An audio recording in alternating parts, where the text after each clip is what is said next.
Good morning 11th class. हाँ जी, unit 8 करे थे हम आपकी रिडॉक्स रिएक्शंस एंड उसमें हमने आपका जो लास्ट टॉपिक किया था वो हमने आपका ऑक्सीडेशन नंबर का कंसेप्ट हम कंप्लीट कर चुके थे। Today we have to start with your next concept that is type of redox reactions. ठीक है, आप ये 10th क्लास में जो टाइप ऑफ केमिकल कॉम्बिनेशन या केमिकल रिएक्शंस आप पढ़ के आ चुके हो, जस्ट लाइक केमिकल रिएक्शन, क्योंकि रिडॉक्स भी आपके पास एक केमिकल रिएक्शन होती है, तो वही सेम यहाँ पे आप अप्लाई करोगे। तो सबसे फर्स्ट यहाँ पे जो रिडॉक्स रिएक्शन होती है that is the combination reaction. ठीक है, पढ़ के आए हो ऑलरेडी प्रीवियस क्लासेस में। कॉम्बिनेशन का मीनिंग क्या होता है? दो मॉलिक्यूल्स का या एटम्स का आपस में कंबाइन होना, जुड़ना। ठीक है, तो कॉम्बिनेशन का meaning just like that a reaction in which two atoms और मॉलिक्यूल कंबाइन टुगेदर। ठीक है, कॉम्बिनेशन करेंगे and there is a formation of a product to form a third molecule is known as the combination reaction. जैसे यहाँ पे दिखाया हुआ है आपके पास कि ए एंड बी आपके पास दो एटम हो सकते हैं या मॉलिक्यूल जो भी है।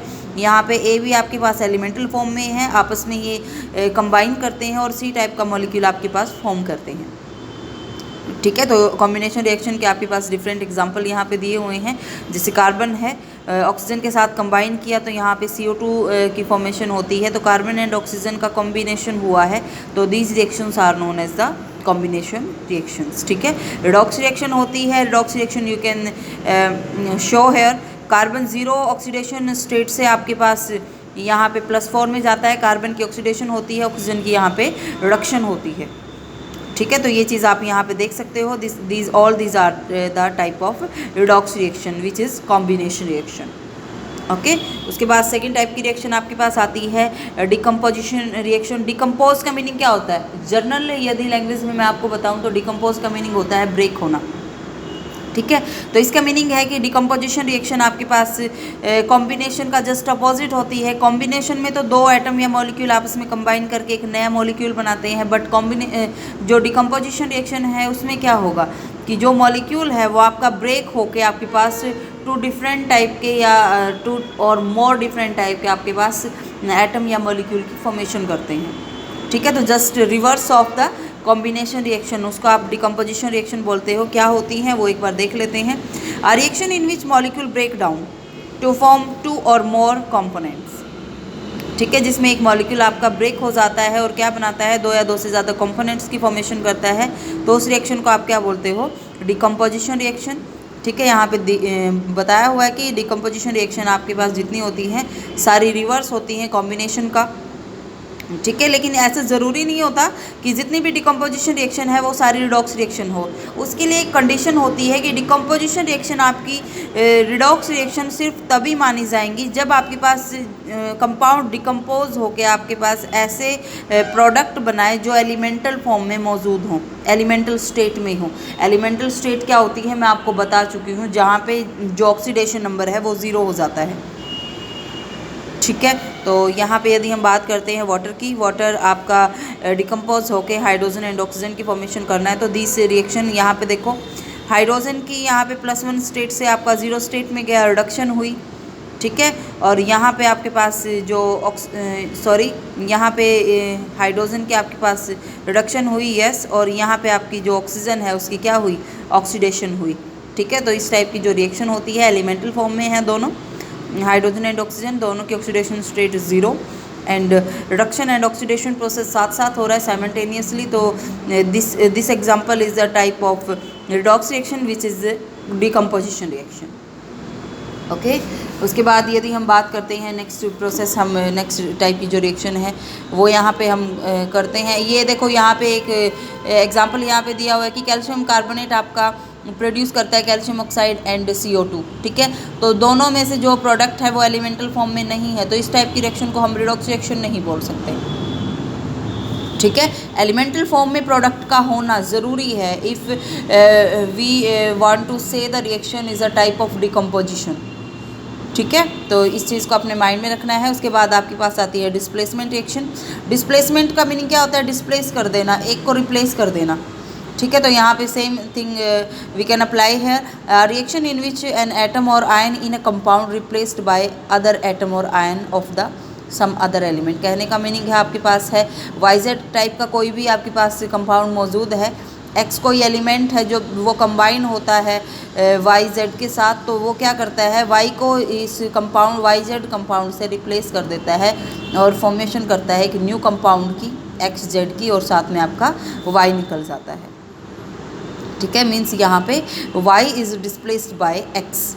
ओके, तो जो डिस्प्लेसमेंट रिएक्शन है वो आपके पास बेसिकली 2 टाइप की होती हैं। सबसे फर्स्ट यहाँ पे दिया हुआ है मेटल डिस्प्लेसमेंट, कि जब कोई मेटल डिस्प्लेस करती है किसी अदर मेटल को, तो उसको आप बोल दोगे metal displacement. Non metal displacement का मीनिंग क्या होता है, जब कोई आपके पास नॉन मेटल आपकी कोई मेटल या नॉन मेटल कोई भी हो सकती है, किसी नॉन मेटल को वो डिस्प्लेस करे।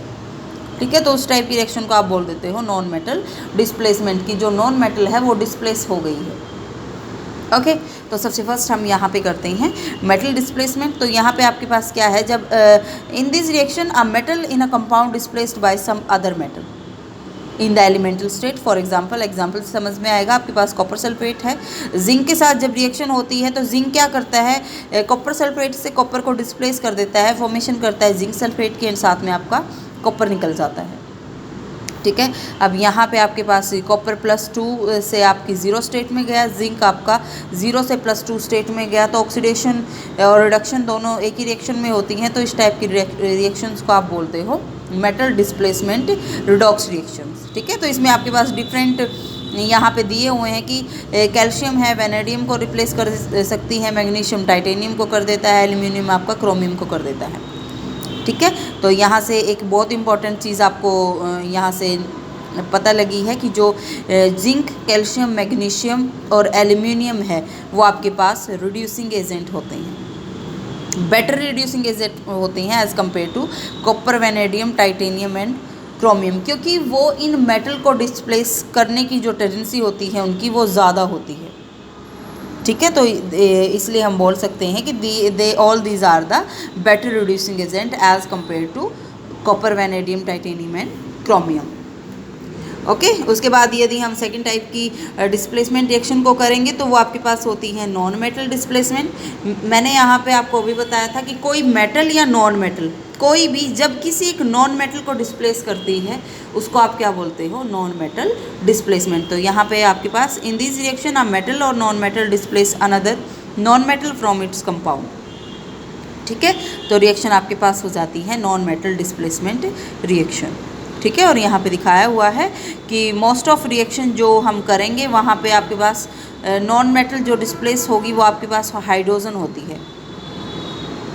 ठीक है, तो यहाँ पे आपका दिखाया हुआ है सबसे पहली बात, फर्स्ट एग्जांपल यहाँ पे दिया हुआ है कि जो एल्कली मेटल या एल्कलाइन अर्थ मेटल हैं वो बहुत ज़्यादा गुड रिड्यूसिंग एजेंट होते हैं, वो हाइड्रोजन को रिप्लेस कर देते हैं from the cold water. Very important reaction, तो इसको आपने याद रखना है। हाइड्रोजन चैप्टर में वैसे आप पढ़ भी चुके हो, फर्दर भी आप इसको स्टडी करोगे एस ब्लॉक एलिमेंट में। देखो यहाँ पे सोडियम ने कोल्ड वाटर के साथ रिएक्शन की, तो यहाँ से आपका क्या किया, हाइड्रोजन को रिप्लेस कर दिया और फॉर्मेशन कर ली बेस की, एल्कली की।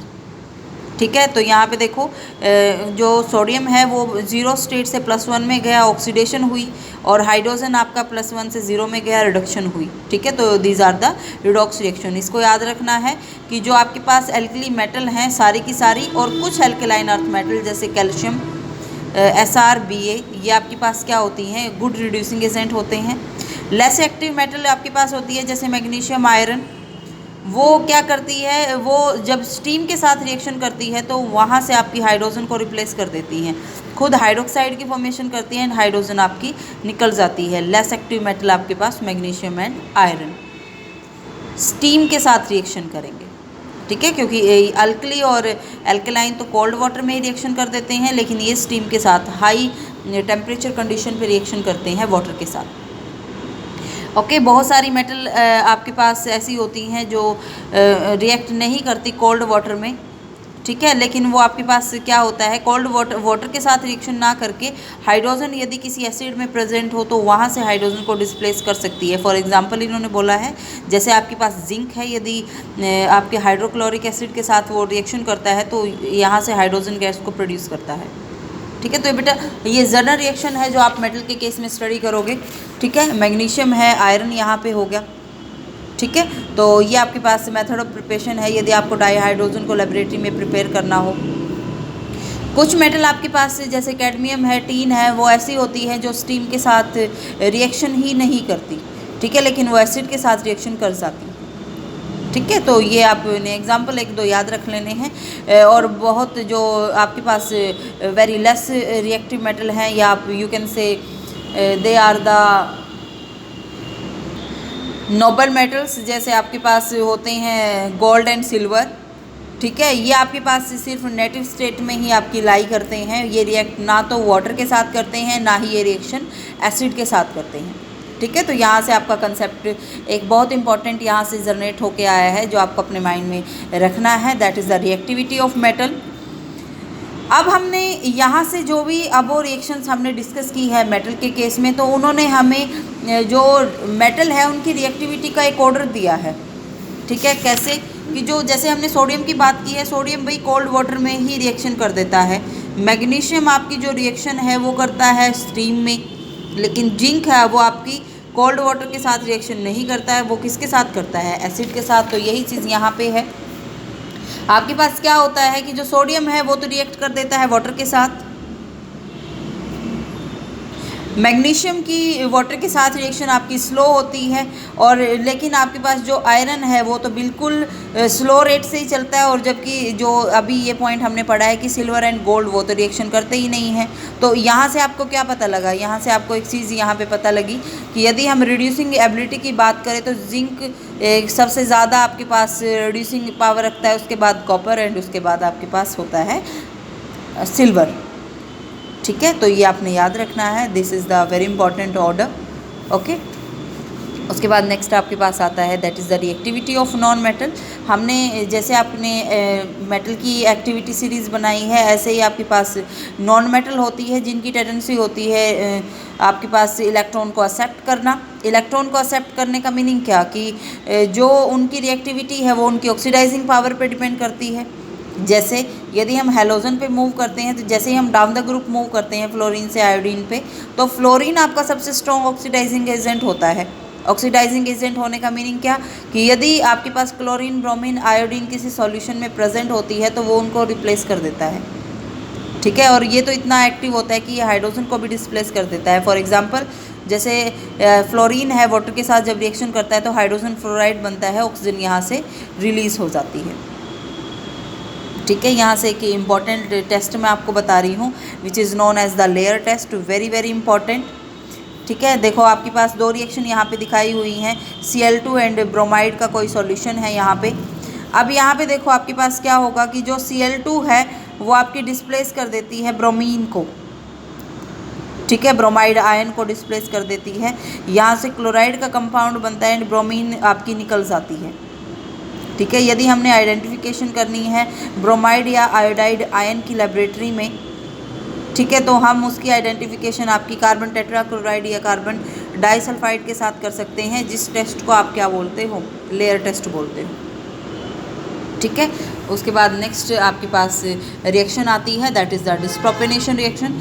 डिस्प्रोपेनेशन का मीनिंग क्या होता है, जब एक ही कोई भी एक रिएक्शन हो रही है उसमें एक जो स्पीसीज़ है, सेम स्पीसीज़ की रिडक्शन हो, उसी की ऑक्सीडेशन हो, उस टाइप की रिएक्शन को आप क्या बोलते हो, डिस्प्रोपेनेशन रिएक्शन। जैसे यहाँ पे दिया हुआ है हाइड्रोजन परऑक्साइड, जब भी हाइड्रोजन परऑक्साइड की यहाँ पे यू कैन से ब्रेकेज होती है, ठीक है, डिसोशिएशन होती है, तो वहाँ से आपका क्या होता है, वाटर एंड ऑक्सीजन रिलीज होती है।